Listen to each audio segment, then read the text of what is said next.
Hello नमस्कार सत श्री अकाल केम छो क्लास 10 के विद्यार्थीगण। आज इस वीडियो में हम लोग करने वाले हैं सॉल्यूशन, और वो सॉल्यूशन होगा 5.1 एक्सरसाइज का एनसीईआरटी। आप जानते होंगे ये चैप्टर कौन सा है, अरिथमेटिक प्रोग्रेशन। इसका 2 वीडियो पहले बना दिया है मैंने, जिसमें हमने बातें करी हैं बेसिक्स चीज़ों के बारे में कि अरिथमेटिक प्रोग्रेशन होता क्या है, कैसे समझेंगे। तो पहले वो देख लीजिए, उसके बाद ये सॉल्यूशन समझने में आपको आसानी होगी, और हो सकता है कि आप बिना इस सॉल्यूशन के आप वो बना दें। ठीक है, तो सबसे पहले वो विजिट कर ले, उसका एक प्लेलिस्ट होगा, उसको आप देख लें। तो चलिए शुरू करते हैं। 5.1 है एक्सरसाइज। इसमें जो सवाल है वो ये है कि एक दिया हुआ है वर्ड में क्वेश्चन, ठीक है, मतलब एक डाटा दिया हुआ है, आप ये समझ लो, और आपको पहचानना है कि ये अरिथमेटिक प्रोग्रेशन में है या नहीं है, और आपको इसका कारण बताना है। तो अरिथमेटिक प्रोग्रेशन में है या नहीं है, इसका जो आंसर है वो ये है कि इसका कुछ रूल होता है।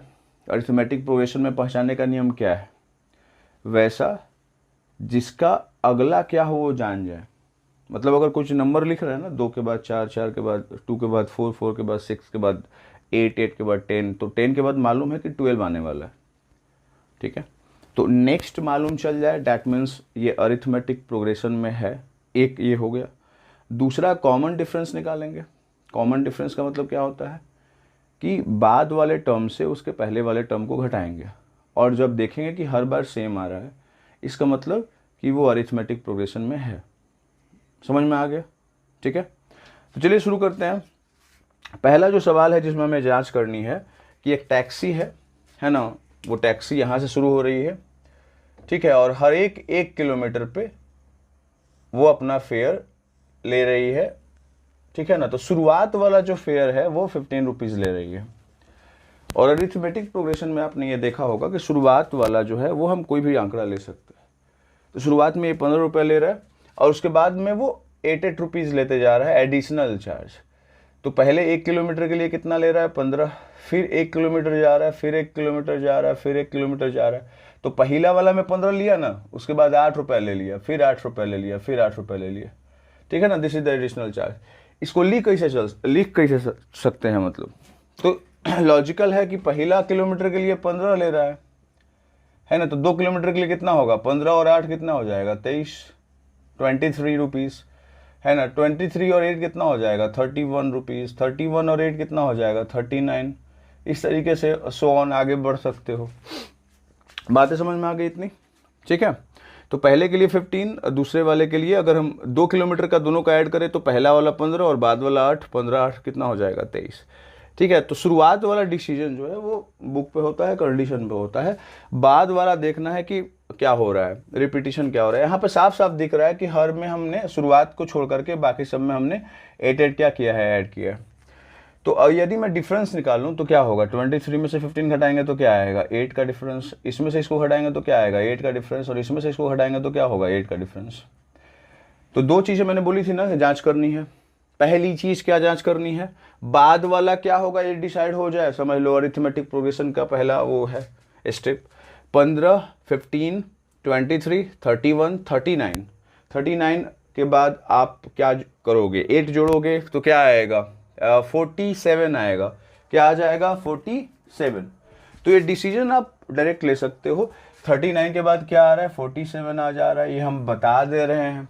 47 के बाद क्या आएगा ये भी हम बता सकते हैं। फिर 8 जोड़ेंगे तो कितना आएगा? 55 आएगा। तो नेक्स्ट वाला पता चल जाए, डैट मीन्स ये अरिथमेटिक प्रोग्रेशन में है।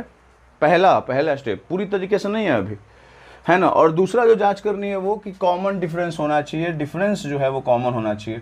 माइनस करिए, बाद वाले से पहले वाले को हर बार सेम आ रहा है, ठीक है। तो ये 2 जांच आपको करनी है हर एक में, और अगर ये दोनों पे खरे उतरते हैं इसका मतलब ये अरिथमेटिक प्रोग्रेशन में है। क्लियर है? ठीक है, चलिए बताइए, रिपीट करिए कि अरिथमेटिक प्रोग्रेशन को जांच करने का 2 नियम। पहला, आगे वाला पता चल जाए तब है सही, और दूसरा डिफरेंस कॉमन हो जाए, है ना। और डिफरेंस का मीनिंग क्या कि इसमें से इसको बाद वाले को पहले वाले से, ऐसा नहीं कि यहाँ वाले को यहाँ वाले से, यहाँ वाले को यहाँ वाले से माइनस करेंगे तो कॉमन आएगा। बाद वाले को उसके जस्ट पहले वाले से, बाद वाले के उसके जस्ट पहले वाले से।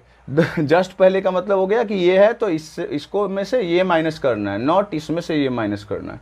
बातें समझ में आ गई?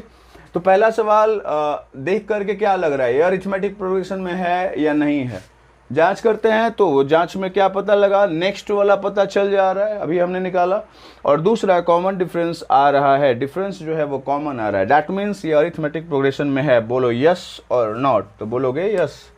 तो पहला सवाल हो गया। दूसरे सवाल पे चलते हैं, वहां पे लिखा हुआ है the amount of air present in a cylinder when a vacuum pump removes 1/4 of the air remaining in the cylinder at a time। तो भैया इसमें क्या बोल रहा है कि एक वैक्यूम पंप है लगा हुआ, तो वैक्यूम पंप नीचे से ऐसे जोड़ दिया जाता है वैक्यूम पंप, और यहाँ से है ना एक सिस्टम होता है जो इसमें से एयर निकालता है, ठीक है, एयर निकालता है। तो ये बोला जा रहा है इसमें कि पहले से जो हवा इसके अंदर प्रेजेंट है, the amount of air present in a cylinder when a vacuum pump removes 1/4 of the air remaining in the cylinder at a time, है ना। तो मतलब जितना इसके अंदर रहेगा हवा, अगर एक बार मैंने स्विच ऑन किया तो इसमें से 1/4 यानी 1/4 1/4 एयर निकल जाएगा एक बार ऑन करने से, ठीक है। फिर बाद में जो बचेगा फिर दबाएंगे तो जो बचा हुआ है उसमें से 1/4 निकलेगा। तो पूछा जा रहा है कि क्या ये अरिथमेटिक प्रोग्रेशन में है। तो पहले से इसके अंदर एयर नहीं मालूम है तो हम क्या मान लेंगे, x मान लेंगे। बुक में क्या दिया रहता है, v दिया रहता है, x मान लेंगे, y मान लेंगे, z मान लेंगे। v इसलिए बिकॉज v वॉल्यूम होता है, और हम जानते हैं कि air present in the room वो क्या डिनोट करता है, वॉल्यूम है ना। वॉल्यूम क्या होता है, area of base into height. तो किसी भी रूम का वॉल्यूम का मतलब यही होता है कि उस रूम में कितना हवा है ना। तो इसलिए v यूज होता है। तो आप उसकी जगह पे x भी यूज कर सकते हैं। बहुत बार लोग क्या करते हैं ना, v के अलावा कुछ और दे दीजिएगा तो कहें कि नहीं ऐसा नहीं होगा। क्यों नहीं होगा, मैं वॉल्यूम को कुछ भी डिनोट कर सकता हूँ, ठीक है। लेकिन चलिए v ज़्यादा बेटर है, v पे चलता है बिकॉज v में आंसर दिया हुआ है शायद, इसलिए लोगों को तकलीफ होने लगती है। तो v जो है वो वॉल्यूम पहले से इसके अंदर है, मतलब v वॉल्यूम इसका हो गया। यानी इसका मतलब ये हो गया कि एयर जो प्रेजेंट है इसके अंदर, वो क्या है, v के बराबर है। v मतलब वॉल्यूम का मतलब कि जो हवा इसके अंदर भरा हुआ है। तो शुरुआत में हवा कितनी है, v मतलब पूरा बॉक्स में भरी हुई हवा, ठीक, समझ में आ गया। क्या है अब कि रिमूविंग एयर जो है वो क्या बोला जा रहा है, कितना, 1/4 according to question. Removing air आप लिख सकते हैं पूरा, तो कितना, 1/4 ऑफ जो हवा इसके अंदर है क्या है, v। तो कितना हो गया, कितना हमने निकाल लिया, v/4 निकाल लिया, है ना, हमने निकाल लिया v/4। बट हमें चेक करना क्या है, अरिथमेटिक प्रोग्रेशन में है या नहीं है। किसको चेक करना है, ये देखना पड़ेगा। The amount of air present in the cylinder. तो इसके अंदर सिलेंडर है तो आप इसको ऐसे ही बना दीजिए, और क्या है ना, इस सिलेंडर के अंदर जो है हवा प्रेजेंट है, ये हमें जांच करनी है। तो मैं रिमूविंग एयर को जांच करने वाला नहीं हूँ, जो प्रेजेंट है। तो एक तो मुझे मालूम चल गया, फर्स्ट मालूम चल गया हमको। अब हमको रिमेनिंग एयर निकालना पड़ेगा। रिमेनिंग एयर कैसे निकलेगा, पहले से जो हवा थी भी उसमें से बाद वाली, सॉरी, रिमूविंग एयर को माइनस करेंगे। 4 1 का एलसीएम 4 होता है ना, 1 4 जा 4, 4 में भी से करेंगे तो 4 भी, 4 4 है ना, 1 तो 1 में भी से गुना करेंगे भी, तो क्या आएगा, 3v/4, 3b/4। ये हो गया रिमेनिंग एयर, ठीक है। रिमेनिंग एयर हो गया मेरे पास, ठीक है। रिमेनिंग एयर किसके अंदर, अब इसके अंदर कितनी हवा है, 3v/4 है। That is the equation number 2। हमको जिसका तुलना करना है और जिसके तुलना करके मुझे अरिथमेटिक प्रोग्रेशन डिसाइड करना है उस पर नंबरिंग दे देंगे, ठीक है। अब फिर से रिमूविंग एयर क्या बोला जा गया है क्वेश्चन में, 1/4 है ना, किसका, जो है सिलेंडर में। अब तो अब इस पे थोड़ी लेंगे जो अभी है रिमेनिंग एयर, तो क्या होगा, 3v/4 यानी 3v/16। ये हो गया remaining air, sorry removing air. Remaining तो यहाँ पे था, तो इतना हवा अब निकल गया, है ना। तो अब जो बचा हुआ है हवा वो निकालेंगे, तो रिमेनिंग एयर कैसे निकलेगा, जो हवा था उसके पास, है ना, जो हवा था यानी कितना था 3v/4, है ना, इतना ही था ना रिमेनिंग एयर, बाद में जब सबसे लास्ट में किए थे तो। और उसमें से हमने कितना निकाल लिया, 3v/16 को निकाल लिया। 4 16 का एलसीएम 16 होता है, 4 4 जा 4 3 जा 12, 16 1 जा 16, 3 भी जा 3, तो 12 में से 3 जाएगा तो कितना आएगा 9 9 10 11 12, 9v/16। ये हो गया थर्ड इक्वेशन।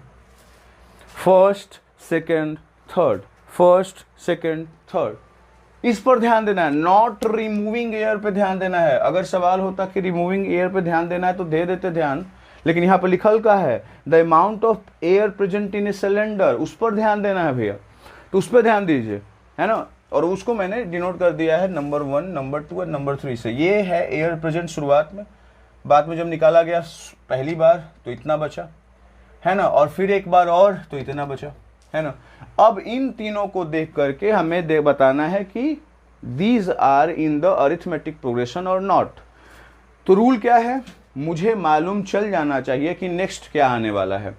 तो ये तो पता चल जाएगा बिकॉज पहले भी था, फिर कितना 3v/4 आया, फिर कितना आया 9v/16 आया। अब हम फिर से क्या करेंगे, इसका 1/4 निकालेंगे, है ना। अब बच गया इतना एयर, इसका 1/4 निकालेंगे तो वो हो जाएगा रिमूविंग एयर। रिमूविंग एयर कितना निकाल रहे हैं आप, है ना, और फिर माइनस करेंगे किस में से किस में, इसमें से उस रिमूविंग एयर को, तो फिर लास्ट में एक और रिमेनिंग एयर आएगा, हर बार घट रहा है ना, तो एक और रिमेनिंग एयर आ जाएगा। तो 1/4 निकालने की बस देरी है, पता चल जाएगा क्योंकि खास रूल पे है, ठीक है। तो ये तो पता चल जा रहा है कि नेक्स्ट क्या आने वाला है ना, पता चल जा रहा है ना कि क्या आने वाला है।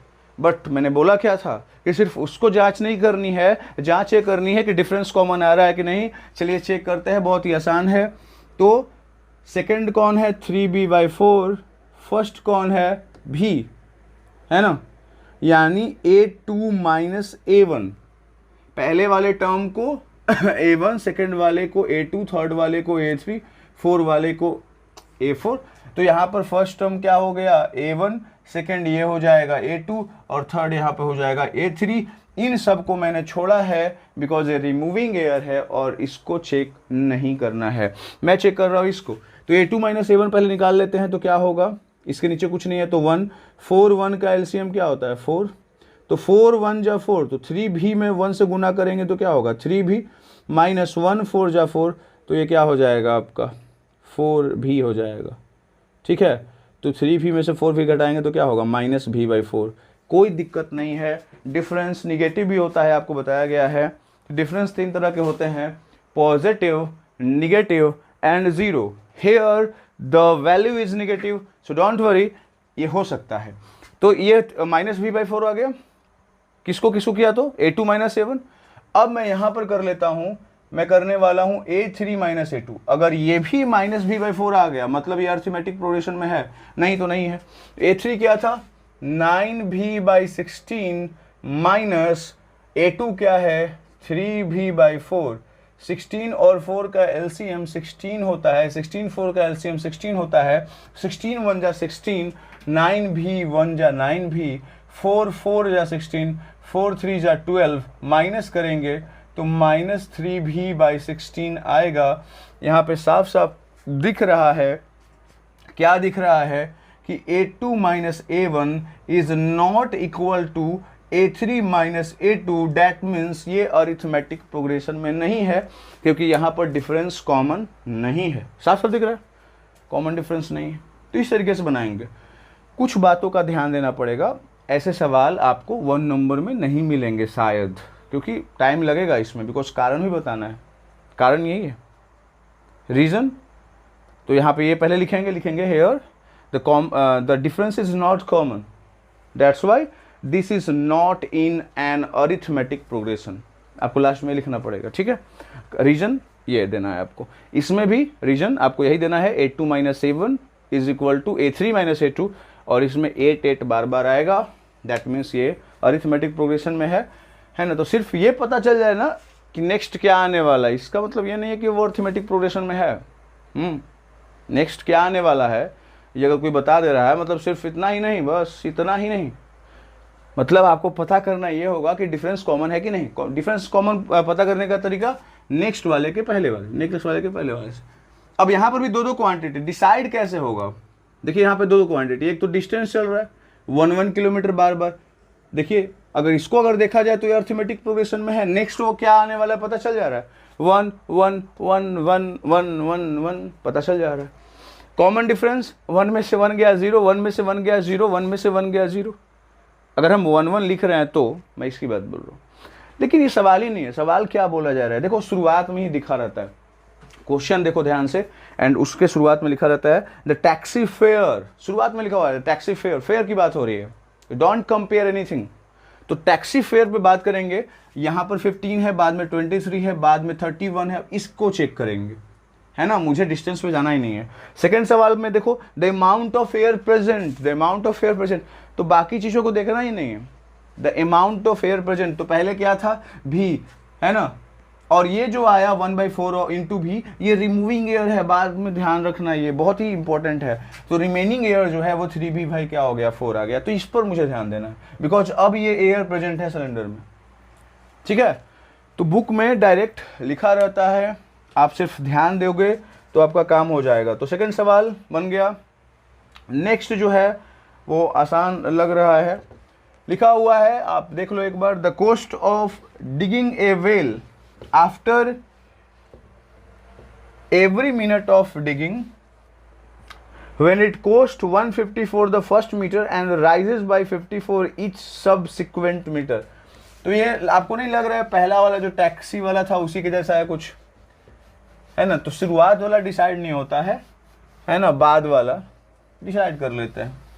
ऐसे भी मैं एक बार गया था एग्ज़ाम देने, तो मतलब इधर ही गया था, तो उसमें मैंने देखा कि एक टैक्सी वाला लड़ रहा था एक स्टूडेंट से। रीज़न क्या था कि टेम्पो पे वो बैठा, और बैठ करके जब वो आगे बढ़ा तो आगे जाकर के उसको याद पड़ा कि मेरा कोई सामान छूट गया है वहाँ पे सेंटर पे। अब वो रुकवाया वहाँ पे कुछ दूर के बाद, उसको जाना कितना था 5 से 6 किलोमीटर आगे, और रुकवा दिया कितना पे, ½ किलोमीटर या 1 किलोमीटर के आसपास वहाँ पे। तो टैक्सी वाला बोल रहा था कि आप मेरे को पूरा पैसा मत दो, लेकिन कुछ तो देना पड़ेगा, लगभग मतलब वो बोल रहा था कि 20 या 30 रुपीज़ होने चाहिए, तो आपको 10 देने पड़ेंगे शुरुआत में, है ना, क्योंकि वहाँ से यहाँ मैं दूसरे बच्चों को बैठा लेता, है ना। तो कभी कभी होता है कि जब स्टार्टिंग आप करते हो ना, तो फर्स्ट और सेकंड किलोमीटर मतलब जो होता है, या शुरुआत वाली जो दूरी होती है उसके लिए ज़्यादा फेयर टैक्सी वाले लेते हैं, दूर वाले के लिए कम कर देते हैं, है ना, ऐसा होता है। तो सेम मतलब यहाँ पर क्या हो रहा है, एक कुआं है जिसको खोदना है, उस कुएँ को खोदने के लिए पहला जो कॉस्ट लग रहा है पहला मीटर के लिए, तो 1 मीटर जो है ना उसके लिए कितना लग रहा है, 150 रुपीज़ लग रहा है ना, 150 rupees. This is the condition number 1, है ना। और दूसरे के लिए क्या हो रहा है, एंड राइजेज बाई 50 रुपीज़, है ना, 50 रुपया बढ़ते जा रहा है ना, अगर आप एडिशनल 1 किलोमीटर और करते हो तो ये मान लो कि ये क्या है 1 मीटर के लिए है 1 मीटर, ठीक है। अब 2 मीटर के लिए क्या हो जाएगा, कितना राइज कर रहा है, राइज कर रहा है 50, है ना। तो 2 मीटर के लिए दोनों को ऐड करेंगे तो 1 मीटर वाला भी तो ऐड होगा ना, 2 में एक ये वाला ऐड होगा और इसका एक पर्सनल होगा। तो 1 मीटर में कितना बोल रहा है 50 बढ़ने के लिए, तो 150 है तो कितना हो जाएगा 200, that is the equation number 2। फिर 3 मीटर में क्या होगा बताइए जल्दी, 250। फिर 4 मीटर में क्या हो जाएगा बताइए जल्दी, 300, ठीक है। तो इस तरीके से आपका ये इंक्रीज करेगा। पहले किलोमीटर के लिए 150, दूसरे के लिए क्या हो जाएगा, दूसरे के लिए सिर्फ दूसरे के लिए नहीं, यहाँ पे बोला जा रहा है कि 0 to 1 150, तो 0 to 2 होगा बिकॉज ये शामिल हो जाएगा, 1 to 2 का 200 नहीं है ना। तो ये दिमाग में रखिएगा। तो अब ये है आपके पास डाटा, है ना, और बढ़ा सकते हैं इधर आगे नेक्स्ट। तो इसको चेक करना है, तो नेक्स्ट वाला मालूम चल जा रहा है। पहला तरीका तो वही बोला था, चेक करो कि नेक्स्ट क्या मालूम होने वाला है। तो देखिए मालूम चल जाता है 5 मीटर के लिए कितना हो जाएगा, 350 हो जाएगा, सब लोग बता देगा। 350 के बाद 400, और इस तरीके से आप बता सकते हैं, ठीक है। ये क्या हो जाएगा, A1 ये हो जाएगा, A2 ये हो जाएगा, A3 ये हो जाएगा, A4 और ये हो जाएगा A5।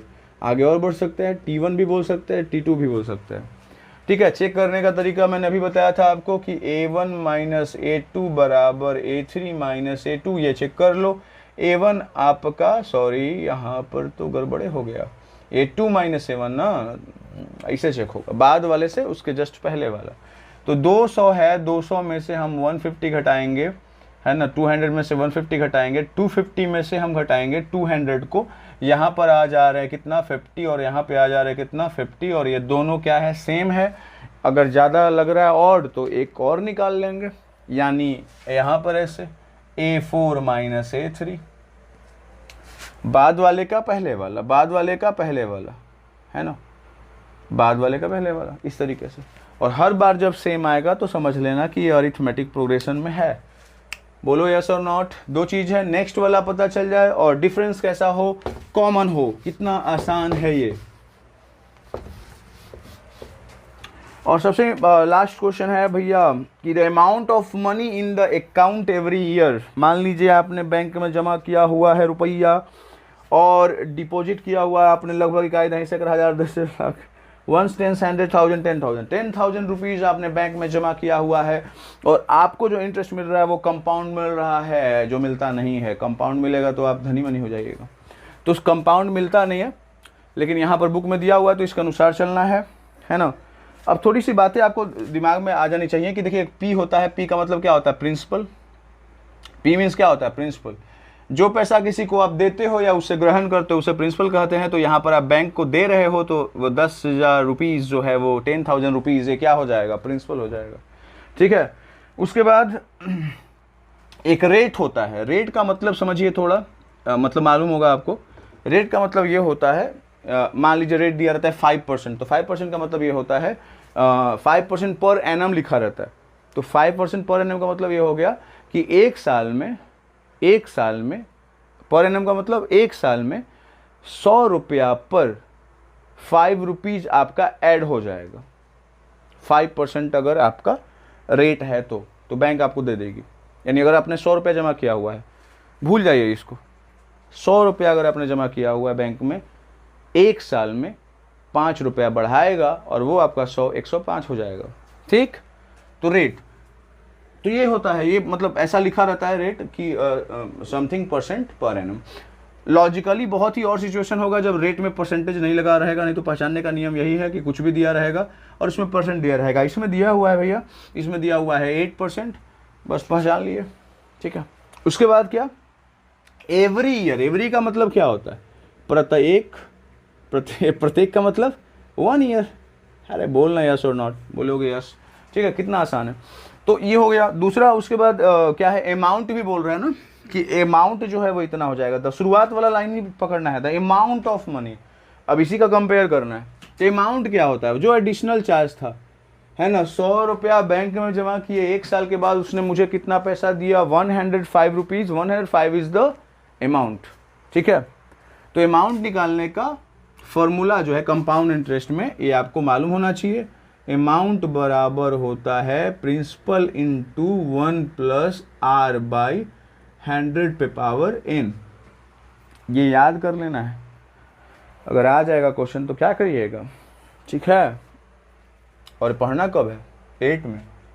P कितना है बताइए, 10,000। 1 प्लस R कितना है 8, नीचे कितना होगा 100 पे पावर 1। तो यहाँ पर देखिए तो 2 4 जा 8 होगा, 25 4 जा 100, तो ये हो जाएगा 1 2 3 4 25, और यहाँ पे कुछ नहीं है तो 1, तो 25 हो जाएगा। 1 में 25 से 25, तो 25 में 1 से गुना करेंगे तो 25, 25 में 25 1, तो 1 में 2 से गुना करेंगे तो 2, ये आ गया। यानी 1 2 3 4 इंटू 27/25। ठीक है। 25 से गुना करेंगे तो 25 4 जा यानी 400 हो जाएगा। और यदि मैं अभी मल्टीप्लाई कर लूँ इसको तो कितना आएगा, लगभग आ जाएगा 10800। ये तो पहले से आपके पास क्या था, अमाउंट जो जमा था वहाँ पर ये, अब आ गया ये। इसको मान लेंगे A1, इसको मान लेंगे क्या A2। बोलिए। ठीक है ना। पहले साल के लिए ये हो जाएगा, तो पहले साल के लिए क्या, जब कुछ नहीं रहेगा तो ये रहेगा, पहले साल के लिए ये हो जाएगा। अब नेक्स्ट वाला निकाल लेते हैं। ठीक। ठीक है ना, बस एक और निकालना है। तो ये अमाउंट 1 हो गया, ये प्रिंसिपल पहले से था। अब आगे निकाल लेते हैं, पहले से बैंक में जमा ये है, अब इतना जमा रह गया, निकाले नहीं ना है अभी, तो ये रह गया।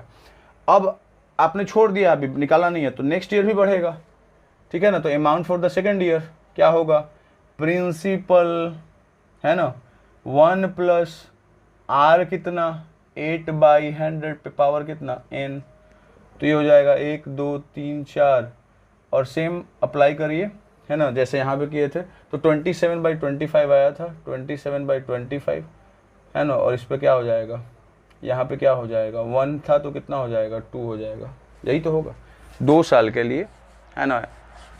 1 साल के लिए तो पावर 1 n के जगह पे n टाइम को डिसाइड करता है, 2 साल के लिए 2 वहाँ पे लिखेंगे, तो ये हो जाएगा 1000 सॉरी 10,000, 27/25 कटाइए ना, 25 4 जा 400 है ना, 5 5 जा 25, 8 5 जा है ना, और यहाँ पे क्या होगा 16 हो जाएगा, 16 5 जा 80, ऐसा कुछ आएगा। तो यहाँ पर जो आंकड़ा आएगा, ठीक है ना, वो कितना आ जाएगा, अगर हम गुना करेंगे तो 27 × 10 27 × 16 यानी कितना, लगभग 11664, ये हो गया दूसरे साल के लिए, ठीक है ना। तो आप चेक कर लो, तुलना कर लो, क्या होगा, ये A1 हो गया, ये A2 हो गया, और ये क्या हो जाएगा, A3 हो जाएगा।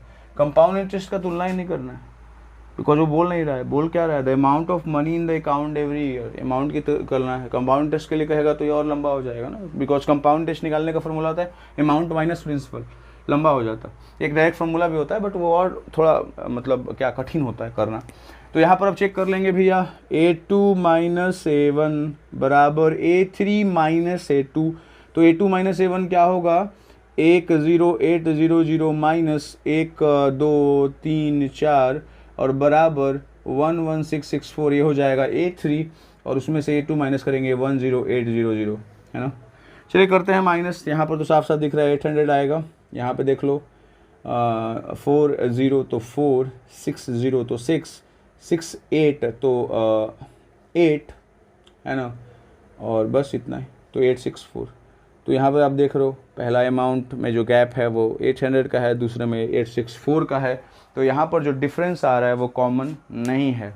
इसका मीन्स क्या हुआ कि नेक्स्ट वाला तो पता फिर चल जाएगा, बिकॉज एक रूल पे है, principal amount is equal to principal into 1 plus r/100 पे पावर n, बट हम कॉमन डिफरेंस जब निकालेंगे, डिफरेंस जब निकालेंगे तो वो कॉमन नहीं आ रहा है, इसका मतलब अरिथमेटिक प्रोग्रेशन में ये नहीं है।